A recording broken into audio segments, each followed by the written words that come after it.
He was an absolutely amazing man. Probably the charity is his greatest legacy, I think, and I think that is the legacy that Doug would want to leave. And I think the great thing is he chose his trustees extremely well, and so that the charity is still, I think, the most effective and strong charity of the many, many charities that are doing great work in Nepal. But Community Action Nepal is doing a wonderful job and will continue to do so. And that is Doug's legacy, and it's what he's passed on. As far as his climbing achievements went, he was one of our greatest climbers, and that is another legacy which will go on in the history of climbing. But I think, yes, I think the most important thing of the lot was what he did for the people of Nepal.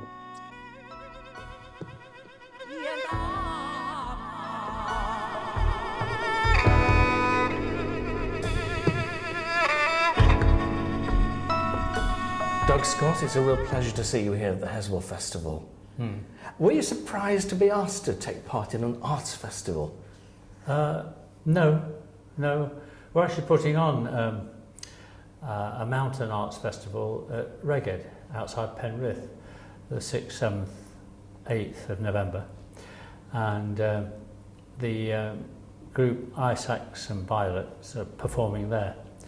So it was good to be coming here to do a kind of dress rehearsal. Excellent. Ready for Reged. And we've got a full house for you tonight. Well, that's good. Even better. Yeah. It's impossible to go through all your achievements in the world of climbing. You've done so many first ascents. That's astonishing. But was that important to you that there were first ascents? Well, I mean, that's the kind of that's how it all started. And there were only first ascents to do at start. Yes. So it's the core of climbing, going where no one went before, and you get pushed out to the Himalaya, really. Yes. Because the Alps has got so worked out, and every obvious line's been done, but all the most elegant ribs and buttresses on the Alp, on all the peaks in the Alps have been climbed.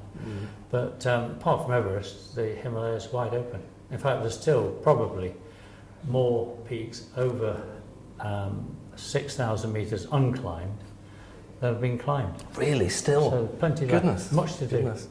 Interesting reading that your preferences when you're climbing. You prefer the alpine style. Is that not? Am I right in thinking that's sort of everything you can carry virtually, and not to besiege a mountain? Well, it's a bit like a commando unit operating behind enemy lines.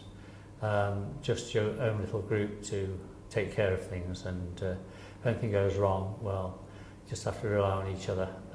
Because there's no kind of fixed line all the way down. You set off self-contained. That must be jolly hard in the Himalayas, though, surely, when everything's so enormous. Well, it's a mixed thing. The siege style, you're often in the firing line several times over as you start to stop camps and pass under areas of danger. With the alpine style, you just pass it once.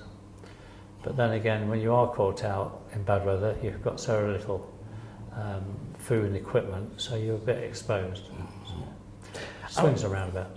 I was surprised I don't know whether I've got this right, the one name that I didn't see in your enormous list of climbs was the Eiger.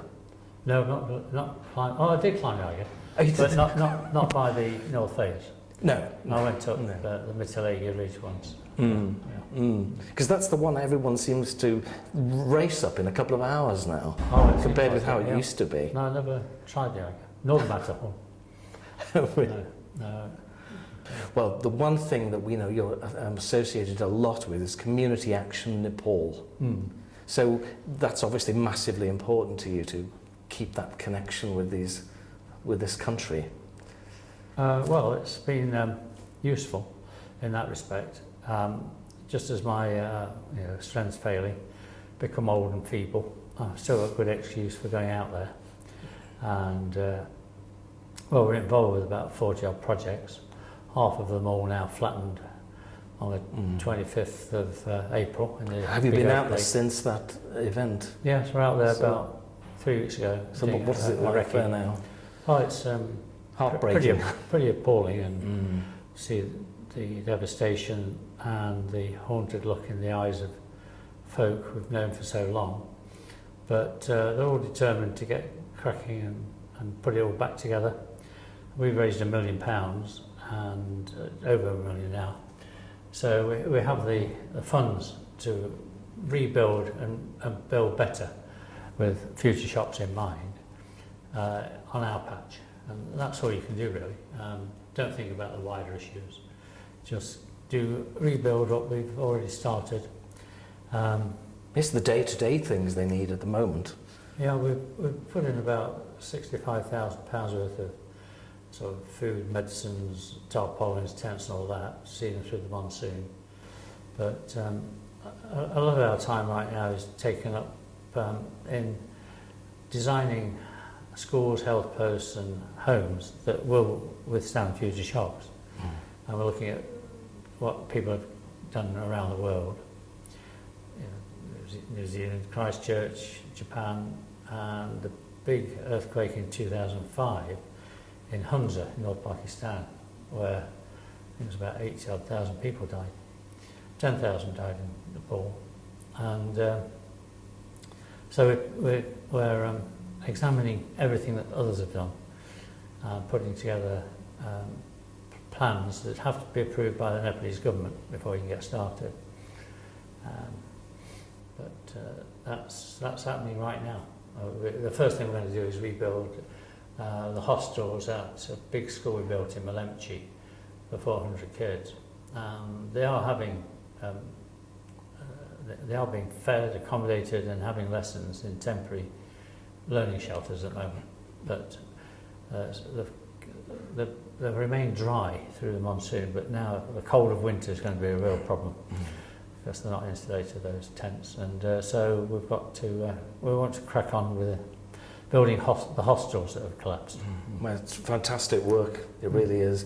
I know that the Himalayas were formed because of geological activity, but Nepal wasn't the sort of place you associate with that sort of event, is it? You don't really hear.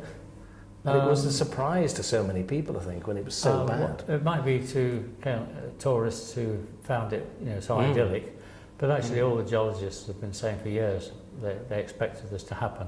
I mean, there was a huge one in 1934, bigger than this one, but they don't think that it's the end of the story. I mean, there have been so many aftershocks. There's one about 4 days ago, 4.8. Which, if it happened here, it'd be enormous, wouldn't it? Remember it all your life. Absolutely. Sort of. Well, that's just another little shock for them. No, it's sort of plate tectonics. The sort of Indian plate moving against the Tibetan. Well, that's why the Himalayas are there in the first place. Of course. Yeah. Well, you've got there are some marvellous Nepali clothes on sale here, which I'm going to have a look at.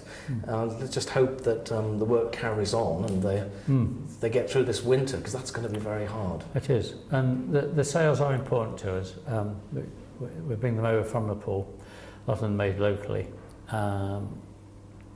Plus, we are able to say that all the donations we get go out to Nepal. Our costs in Britain, our temporary staff, Ruth and Anne in Cumbrian office and Denise in London, are paid from the sales of Nepalese goods and my lectures and other people are beginning to lecture for us now. So that's quite a good thing to be able to say these days when people are concerned about the big charities spending so much on admin. But so far, all our money goes out there, and after, well, having been climbing out there since in Asia since the 60s, we have got all the checks and balances in place to make sure there's not a seepage, that the money doesn't go astray. Good. And so, as far as we know, it doesn't. But well, you're doing fantastic work, and all power to you. Dr. Scott, it's a real pleasure to meet you. Looking forward to the evening. reserve judgment.